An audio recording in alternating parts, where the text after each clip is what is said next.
This is episode 251 of That Shakespeare Life. Just like Shakespeare, our show is supported by our patrons. Get immediate access to our entire back catalog of shows. That's over 100 additional interviews, along with patrons-only bonus content at patreon.com/thatshakespearelife. That's patreon.com/thatshakespearelife. Hi, I'm Chris Leffler, an ophthalmologist and the author of The History of Glaucoma and the forthcoming book, The History of Cataract Surgery. Another great method for studying the life of William Shakespeare includes listening to this.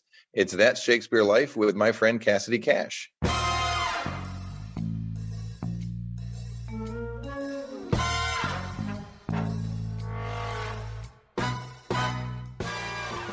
There are specific instances, especially in plays like Hamlet and Macbeth, in which we can see not only that Shakespeare knew these student plays, but that he engaged with them and was influenced by them.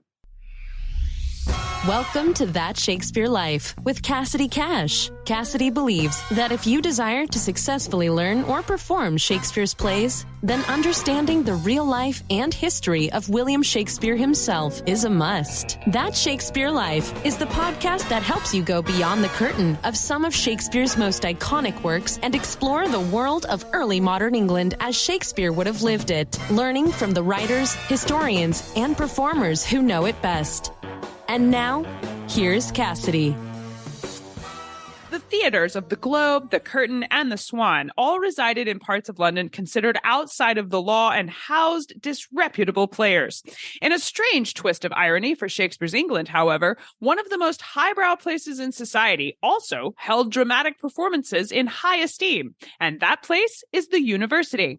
New establishment for England, universities like Cambridge and Oxford produced so many professional playwrights for the 16th century that several of them got banded together to become known as the university wits.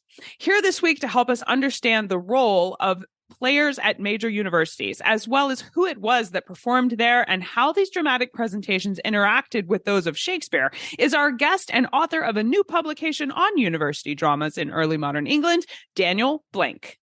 Daniel Blank is an assistant professor at Durham University. His research and teaching interests include Shakespeare, early modern drama, and theater history, as well as the intellectual culture and classical heritage of the early modern period. His articles have been published in a number of academic journals, and he has also written for the Los Angeles Review of Books and the Times Literary Supplement. His first book, Shakespeare and University Drama in Early Modern England, is forthcoming from Oxford University Press.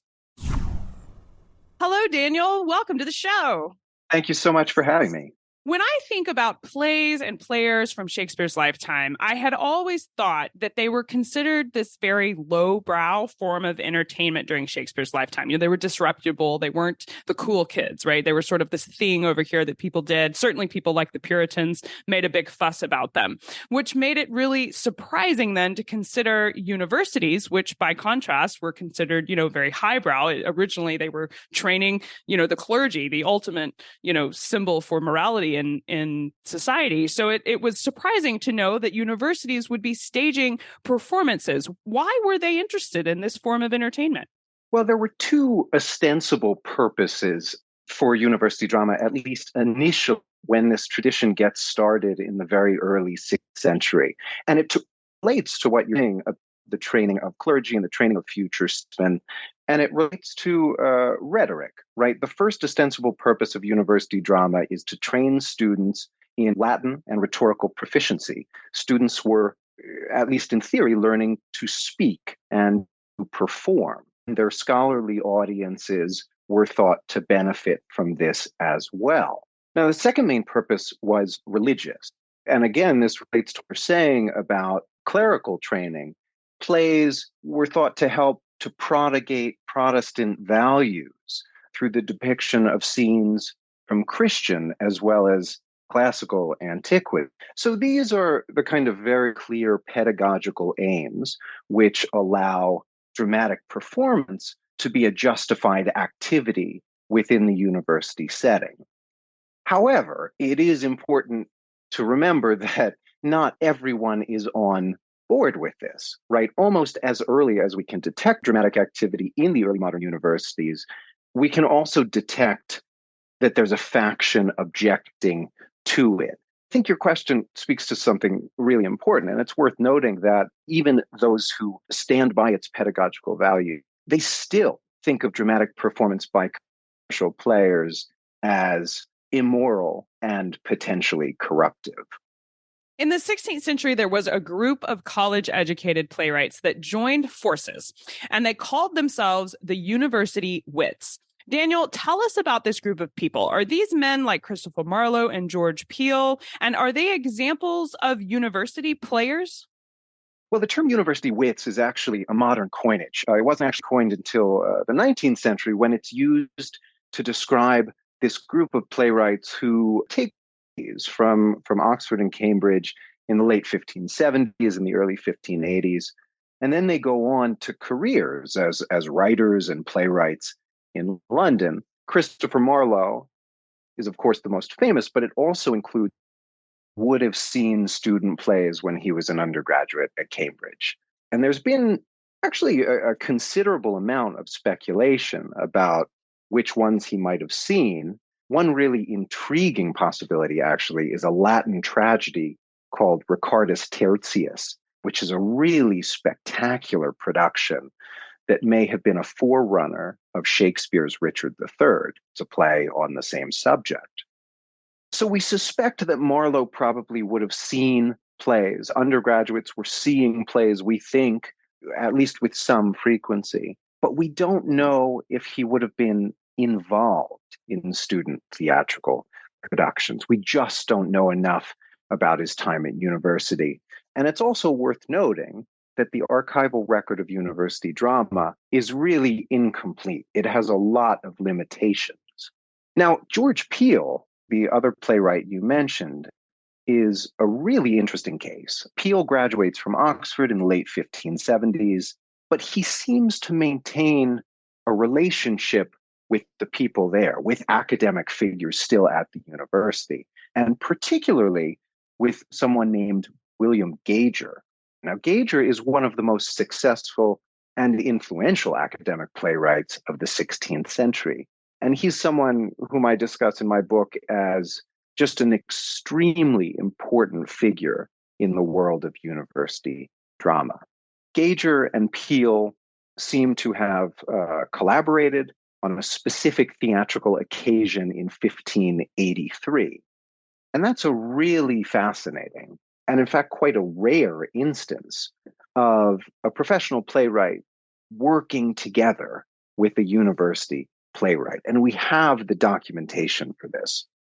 So to go back to your question, again, we don't know, just like with Marlowe, we don't know for sure whether Peele acted in plays or whether he was involved in productions as a student. But we do know that he was involved in university performance later on. So I think it's really reasonable to wonder and even speculate about whether he might have had some earlier involvement in university drama as well.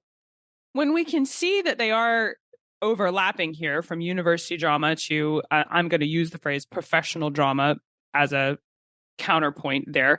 If we can tell that there is an overlap between those two things, I wonder specifically about some of the stories we do know more about, like Marlowe and Kidd. They went on to leave Cambridge and Oxford to become professional playwrights. And so I wonder whether or not their college training had intended them to be theater professionals. I mean, would they have gotten, playwright as part of their degree, for example? Well, the colleges certainly weren't training them for this path intentionally. They may have done so unintentionally. Marlowe and the other university wits would almost certainly, as I say, have seen plays at university. But again, we don't quite know about their activity enough to know whether they were writing plays. But it's a really interesting question because university plays were almost always written and performed by students. We just don't really know for sure if the university wits were doing any of that work. Now, they were learning skills at university that would help them to write plays. Again, rhetoric was a huge part of the curriculum. They would have been learning rhetoric, practicing rhetoric, studying ancient texts, but they weren't actually being taught how to write a play. it's important to keep in mind, right, that these student plays were always considered to be extracurricular. I mean, that's a slightly anachronistic term, but it does capture the essence of what they're doing, these activities that are beyond the bounds of the formal curriculum. The proponents of these plays certainly felt that they supported the formal curriculum, and that's how they're able to keep going, even as the acceptability, or we might say the permissibility of dramatic performance itself is constantly being questioned. But it's not really considered to be formal training towards a degree.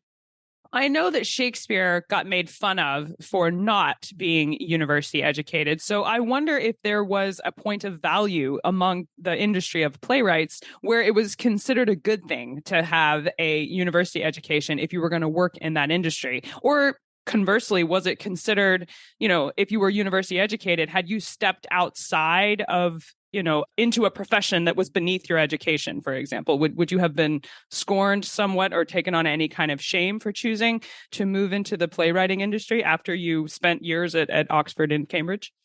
Yeah, I mean, it kind of depends on who you're asking, right? I mean, I think within the London theater community, as you say, there are many who have university degrees. So others, like Shakespeare or Ben Jonson, might be seen or might have been seen as these kinds of outcasts in a sense, or playwrights who don't have that kind of educational pedigree that makes them a member of that particular club.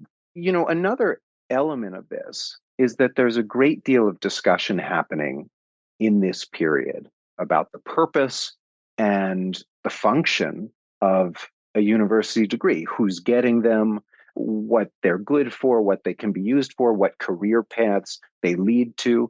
Actually, some of this begins to feel quite modern in a lot of ways. And what's interesting is that some university plays actually address this issue. We see this in, for instance, a satirical trilogy called the Parnassus plays, which these three plays are written and performed at Cambridge between about 1598 and 1601. And this trilogy depicts the path of two students who graduate from university and they can't get jobs. They can't find work. And one of their attempted career paths winds up being on the Shakespearean stage, on the London commercial stage. And one of these characters, one of these students in the play, calls this, and I'm quoting from the play, he calls it the basest trade. The basest trade. So even though it's satire, I still think it speaks to this kind of lingering attitude about how becoming a professional actor or a professional playwright was maybe not considered totally commensurate with your university education. And we should point out the Parnassus plays were written during Shakespeare's lifetime. So you're not just applying that, retrospectively. This was actually written at the same time that Shakespeare was performing plays too. So this was a very, very current commentary on the relationship between universities and the stage. Absolutely right. And it seems to me, I have suggested this in an article I wrote a couple of years ago, and I also suggest this further in my book. It seems unlikely to me that Shakespeare would not have been aware of these particular plays.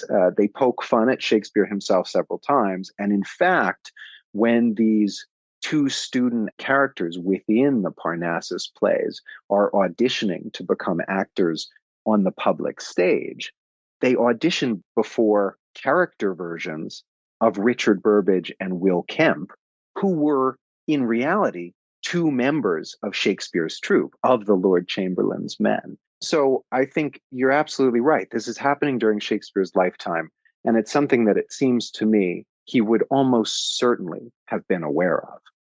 Now, do we know of any, and we may not have these records, but are there any people that we know about who were both university educated, but also performed in either Shakespeare's company, the Lord Chamberlain's Men, the King's Men, or even some of the other playing companies around London? Do we know of any examples of people who did do this? We don't have any examples of that, unfortunately. I mean, one thing to keep in mind, as I said earlier, right, is that the records of the university dramatic tradition are relatively sparse. We do have some cast lists that survive, but for the most part, we don't even always know the full details of the plays themselves, let alone who the students were acting in them. For these cast lists, we can align them with members of the university, and we can see sometimes who these students were, and sometimes we can see what they went on to do. But no, that particular overlap I'm not aware of. And none of them are really famous on the level of, say, Christopher Marlowe. I mean, it would be so remarkable if we found Marlowe's name on one of these cast lists, but unfortunately, that has not turned up yet. Which is one of the things that makes archival research so exciting, is that there's always this hope that you're going to uncover something that you didn't have previously. And I haven't stopped trying. I haven't stopped looking. I think there is always more material out there. In the course of my research, I have turned up things I never would have expected to find. And I think it can provide us really fantastic insight. The archive can be such a valuable tool in bringing this tradition back to life. Now, our next question comes from one of the patrons of That Shakespeare Life. Our show is supported by patrons on Patreon, and as part of their support, they have the option to submit questions for upcoming topics. And this week, Daniel, we have Marlon J. that asked the question, did individual universities like Oxford or Cambridge have their own playing companies? It's a great question. Not exactly. So plays were mainly put on within individual colleges. So the casts would be usually drawn from the student body. Now, on certain occasions, for instance, when kings or queens came to visit Oxford and Cambridge and student plays were performed before them, those kinds of performances would be more university-wide affairs rather than within the individual colleges of Oxford and Cambridge. So participants would be drawn from across the university, from a number of different colleges. So the concept of a company, I would say, really is more germane to the professional theatrical context. But it's so interesting to think about performers being drawn from the same body of students throughout their time at university. So we could think of that as forming a kind of playing company in a sense.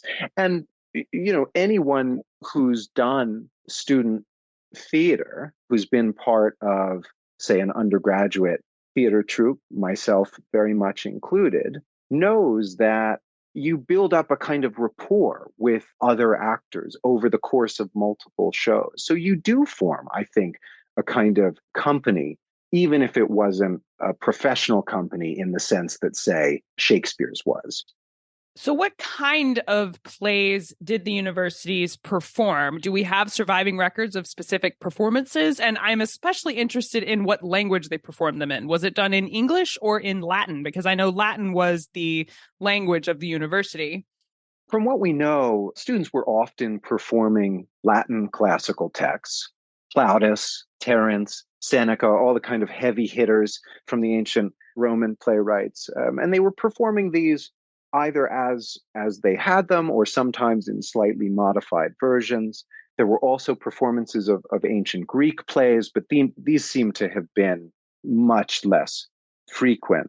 And especially earlier on, there are also plays that depict scenes from the Bible and from Christian antiquity. In terms of language, one of the things I'm particularly interested in is that even though at the start of this tradition, the early 16th century, they seem to have been almost exclusively in Latin. As you say, that was the predominant language of university discourse. As the tradition continues, more and more plays wind up being performed in English. So going back to one of your earlier questions, right, it makes us wonder the degree to which the plays actually aligned with those stated pedagogical aims. I would also say it's important to keep in mind that this was an ephemeral tradition. Much of our knowledge of what was performed comes not through play scripts or firsthand accounts. We do have some of these, but not a tremendous amount of them. You know, a lot of our knowledge comes through little notations in college account books. Sometimes we will only know that the performance of, say, a tragedy took place, and we won't even know which tragedy, but we'll only know about it because the financial records note that candles were purchased for the performance of a play or something like that, right? Some little expenditure that gets noted in the account book. So the plays that we are aware of, even the ones where we don't have titles or we don't have the full script, they probably represent only really a fraction of what was actually staged.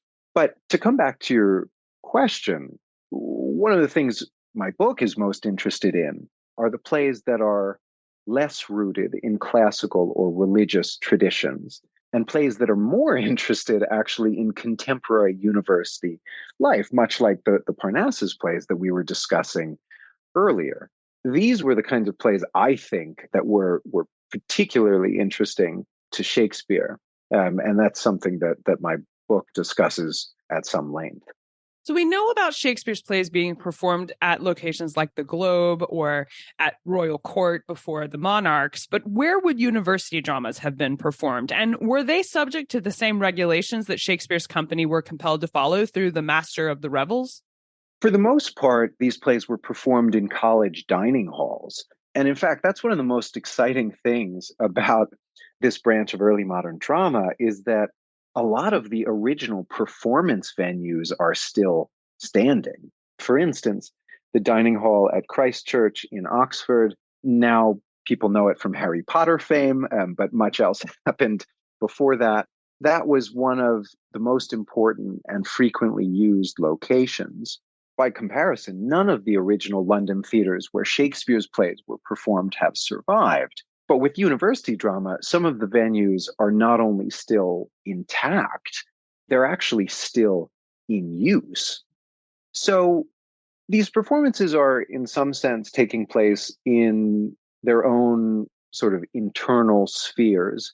And no, the Master of the Revels doesn't have any jurisdiction over them. These plays are well beyond his purview.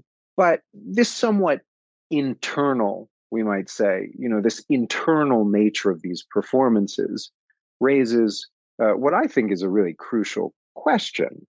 And that is, how exactly was Shakespeare encountering university drama? I mean, there's this long-standing notion of university plays as being limited to the audiences who saw them. But in fact, by the end of the 16th century, a number of influential university plays are circulating in manuscript, and some, and this is really remarkable for student drama, some are even being printed at the newly founded press in Oxford.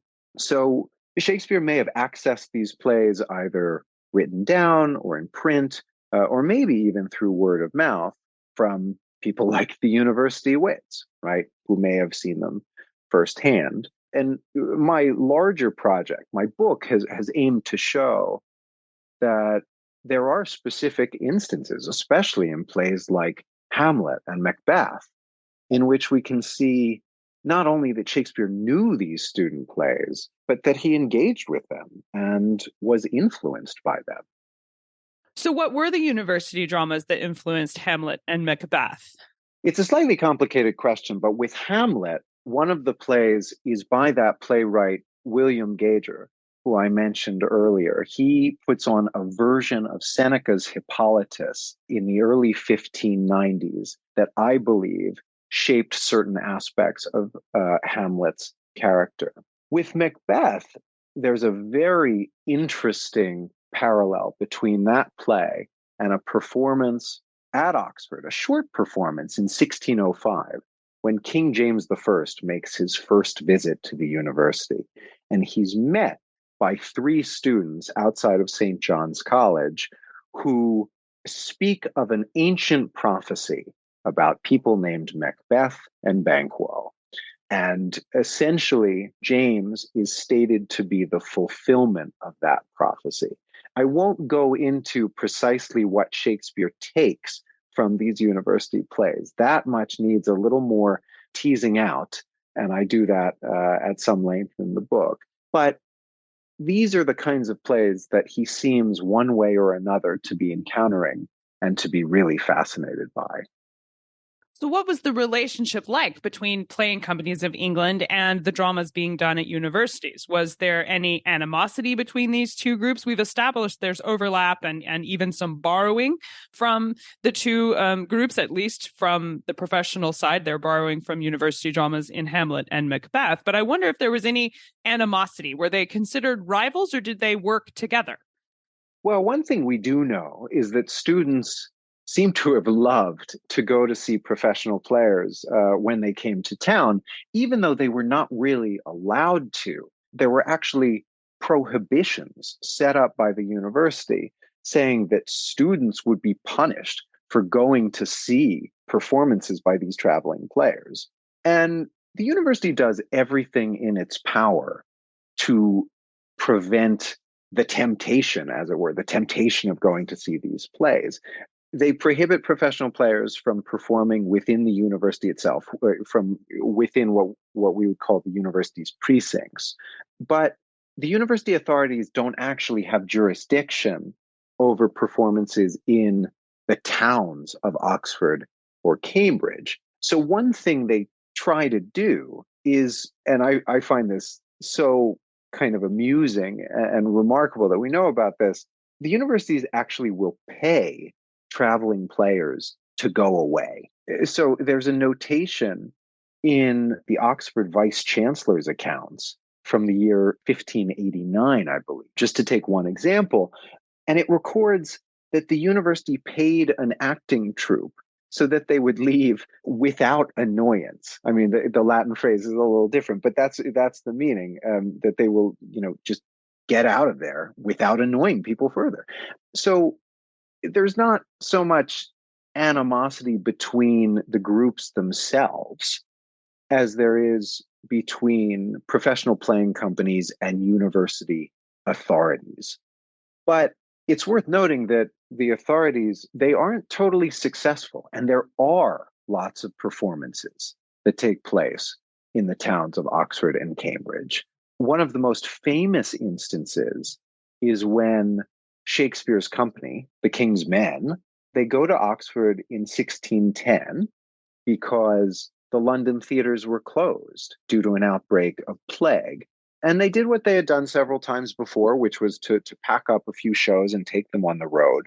And when they got to Oxford, they performed Ben Jonson's play called The Alchemist, and they performed Shakespeare's Othello. And we know from the survival of a really rare kind of document, a letter from an academic and theologian that survives, we know not only that academics were in attendance, but also that they were deeply moved by the character of Desdemona. So I think that gives us a good sense of just how close the relationship between these two theatrical worlds was. I know we would love to explore the relationship between university dramas and professional theater even further. And obviously, Daniel's book is the best place to begin. And after that, Daniel, I wonder if you could share with us some of your favorite books or resources in addition to your book that you'd recommend we use if we're just beginning to look into this part of history. What should we start with? Well, the Philological Museum is absolutely terrific. It's an online repository, an online library of humanistic texts edited by the great Dana Sutton in association, I believe, with Martin Wiggins. And there you can find many university plays, often provided in translation. So it's a wonderful resource and very accessible to anyone looking to learn more about university drama and to read these really interesting and fascinating plays. Another book that I tend to recommend is by the theater historian Alan Nelson. He has a book called Early Cambridge Theaters, which gives a great account of what the performance spaces actually looked like, how they designed these performance spaces within the collegiate dining halls. And that book helps to visualize those spaces in which these plays were performed. So that can be really fascinating. I would also say that there are some great books out there, great recent books, that speak to Shakespeare's interest in intellectual culture. And that comes very near my own project. These books have kind of laid the foundation for my own study. I'm thinking in particular, a wonderful book by Lynn Enterline called Shakespeare's Schoolroom, another book by Rodri Lewis called Hamlet and the Vision of Darkness, and Tanya Pollard has a study of Shakespeare's engagement with Greek tragedy, and that one's called Greek Tragic Women on Shakespearean Stages. All terrific books. And finally, I would, at the risk of tooting my own horn, I would say that in addition to my forthcoming book, there are a couple of recent articles I've written. One was an article that was published in 2020 in the Review of English Studies called Our Fellow Shakespeare, a Contemporary Classic in the Early Modern University. That article thinks a lot about Shakespeare's place within the early modern university, his relationship to the early modern university. So that speaks to some of the issues we've been talking about today. Going a little further back, in 2017, I published an article in Renaissance Quarterly called Actors, Orators, and the Boundaries of Drama in Elizabethan Universities. That article thinks a little bit more about the anti-theatrical strain in the university that I was talking about earlier. So if anyone's interested in anti-theatricalism and how that existed within these institutions, and ultimately what it can tell us about their theatrical cultures, I would recommend that piece. These are excellent resources. Thank you so much for sharing them with us. And we will link to all of these in the show notes for today's episode. So make sure you go there to find the direct links for where to begin to explore these further. Now, Daniel, we ask everyone this next question here at That Shakespeare Life, and that's, what's the one book you would take with you on a deserted island? My friends in England tell me I'm supposed to allow you the complete works of Shakespeare and a copy of the Bible, so your choice would be in addition to those. Well, thank goodness I'll have the complete works with me. I mean, that'll keep me occupied, at least for a while. Aside from that, I would take Virginia Woolf's To the Lighthouse. I think her prose is just absolutely unparalleled. And reading her works as an undergraduate really helped me to fall in love with literature. And when I think about works that I could read over and over again without getting tired of them, that one is the first one that comes to mind. I think that sounds like an excellent selection for your desert island. So what's next for you? What are you working on now that you're excited about? Well, I'm continuing to think a lot about non-professional drama in early modern England, as well as its connections to the Shakespearean stage. And I've been really interested in particular recently in drama that was written and performed in private households. I've been exploring how manuscript drama falls into that category, these manuscripts that are still out there in various repositories that might even be unidentified, but which were written and sometimes intended for performance in these private settings. I recently wrote an essay for the Times Literary Supplement about a play that was written for private performance in an aristocratic household, probably within the first couple decades of the 17th century. So I want to think more about those kinds of entertainments and the kind of role that they might have played in the early modern period. Well, I've really enjoyed looking at what you are able to uncover through your research into university dramas. So I know what will come from this project will be exciting as well. Daniel Blank, thank you so much for being here this week and taking us through the history of performances at universities during Shakespeare's lifetime. This has been a fun look at this piece of history, and I thank you for being here. Thank you so much for having me. This has been really great. For direct links to Daniel and his work, along with a list of the resources he recommends for you today, make sure you check out the show notes for today's episode. Along with all the links you need to explore university dramas further, we've also added some bonus history tidbits into the show notes that I think you'll really like. Find all of these things at CassidyCash.com/episode 251. That's CassidyCash.com/EP251. That Shakespeare Life is funded by listeners just like you who sign up to be our patrons. Patron support contributes directly to the cost of running this podcast, including sound equipment, research material, and connecting with the guests you love to hear from here each week. By supporting us on Patreon, you're allowing That Shakespeare Life to be available free without any commercials. And that makes sure that when you're listening, we get you directly to the history without any ads to listen to throughout the episode. Patron support keeps our show on the air, and to say thank you for your support, we offer patrons access to our back catalog of shows that aren't available on public listening platforms. That's over 100 bonus interviews for you to enjoy. Plus, as patrons, you get to have a direct hand in the making of our show by voting on topics that you want to hear most and contributing your questions you'd like to have asked during the interview. Your contributions make That Shakespeare Life a show that we build together. It's for listeners, by listeners, every week. Learn more and sign up to be a part of our Shakespeare history listener community at patreon.com/thatshakespearelife. That's patreon.com/thatshakespearelife. That's it for this week. Thank you for listening. I'm Cassidy Cash, and I hope you learned something new about the Bard. I'll see you next time. Bye-bye. Thank you for listening to That Shakespeare Life. As always, the best conversations happen after the episode over at CassidyCash.com. Become a part of a vibrant Shakespeare conversation by adding your voice over at the website. Until next time, remember, when you want to know William Shakespeare, you have to go behind the curtain and into That Shakespeare Life.